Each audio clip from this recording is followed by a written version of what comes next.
Spank or not to spank? That's a question that's flying through the media. Spanking used to be a common form of discipline, but now the experts question whether it's really that effective.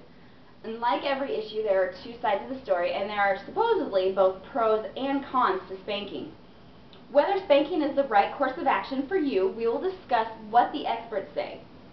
I have had personal experience with spanking, both as a child and as a parent, and I firmly believe that if done properly, spanking can be a very effective form of discipline because I have seen and experienced the positive changes from it.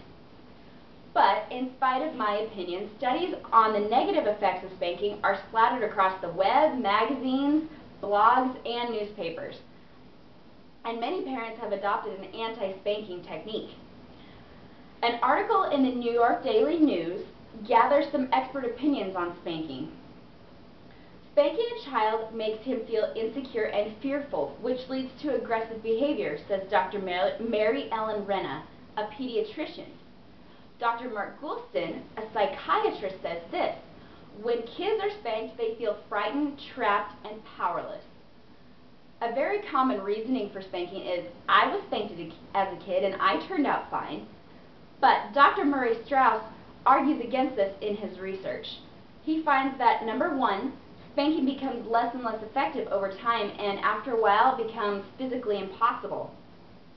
Number two, for some children, the lessons learned through spanking include the idea that they only need to be good if mommy or daddy is watching or will know about it. And number three, there are a number of very harmful side effects. For example, the higher probability that a child will grow up to be depressed or violent. Parents can't perceive these side effects because they appear later on down the road. He goes on to explain that spanking children teaches them that hitting is okay, therefore making them more violent. You see this in instances when a child hits another child. It's rarely seen that a child will just walk up to another and hit them. It manifests itself when a child sees another child doing something he perceives as wrong, such as taking a toy. So, it's no wonder that hitting a child for misbehavior increases the probability that a child will hit a sibling or another child.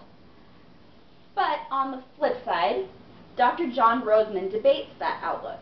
He says, the notion that spanking teaches children that it's okay to hit is pure, unmitigated malarkey. Research done by eminent and ethical social scientists finds that children who are occasionally, the operative word here, spanked, score higher on measures of social and emotional adjustment than those who were never spanked. One study even showed that children who have never been spanked are more aggressive than kids who have experienced spanking's purgative power. So, what are really the benefits of spanking? Can it really produce a better behaved child?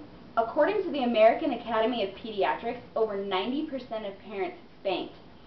Dr. Roseman not only believes that spanking is effective but necessary in correcting misbehavior in children. He explains his stance in his book, The Well-Behaved Child.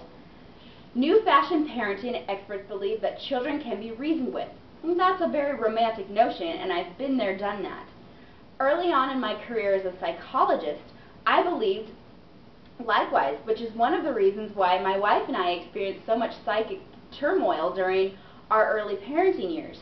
Because I believed children could be reasoned with, our children ran the Roseman household for a good many years. And anyone who has been around children can see the sense in this statement. Children do not have the reasoning skills that adults do, and they can't comprehend logic. Just try telling a 3-year-old that they can't have candy because it will ruin their supper. It doesn't work. I've tried. So, how do parents get the message across that certain behavior is unacceptable? Dr. James Dobson has an answer. Suppose a child is reaching for something that will hurt him, like an electric socket. You say no, but he just looks at you and continues on anyway. You can see the mischievous smile on his face, and he's thinking, I'm going to do it anyway. I'd encourage you to speak firmly to him so he knows he is pushing past the limits. If he persists, slap his fingers just enough to sting. A small amount of pain goes a long way and begins to introduce a child to the realities of the physical world and the importance of listening to what you say. He goes on to explain that while spanking a child under the age of 18 months is completely unacceptable and can do serious damage. But after a child is a little older, that spanking can be a very effective way to discipline. Through the next 18 months, you gradually establish yourself as the benevolent boss who means what you say and says what you mean. Contrary to what you have read in popular literature, this firm but loving approach to child rearing will not harm a toddler or make him violent. To the contrary, it is most likely to produce a healthy, well-adjusted, and confident child. Now, this doesn't mean that it's good for your children to beat them. There are limits and that need to be exercised when spanking, and it's up to you as a parent to determine your own emotions. Dr. Rosemond offers reasonable guidelines for spanking kids. Number 1, reserve spanking for big offenses. Number 2, do not use spanking as a primary source of discipline. The more often you spank, the less effective it will be. If you are spanking for a big offense and the behavior does not stop, then stop spanking for it.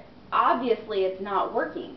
Number 4, before administering a spanking, sit down with your child and explain to him why you are spanking. Don't lecture, but let your child know that you decided to spank in order to help him remember not to do whatever he did again. This is another way of saying don't spank in anger, but make sure you spank with determination. Number 5, use your bare hand. Contrary to myth, this will not confuse your child. Besides, if you use your hand, you'll know when you've inflicted enough pain and you'll know when to stop. Number 6, after spanking, sit with your child until he has calmed down. Tell him you love him and that your love for him is why you will not let him get away with misbehavior. So, as a parent, personally, do I spank or not spank? I believe that there is a time and a place for spanking. Paris Cosby, while not a certified expert, but a mother of 3 and an expert in my book, says this: a lot of people will tell you that spanking a child makes him submissive or gives them the idea that violence is normal.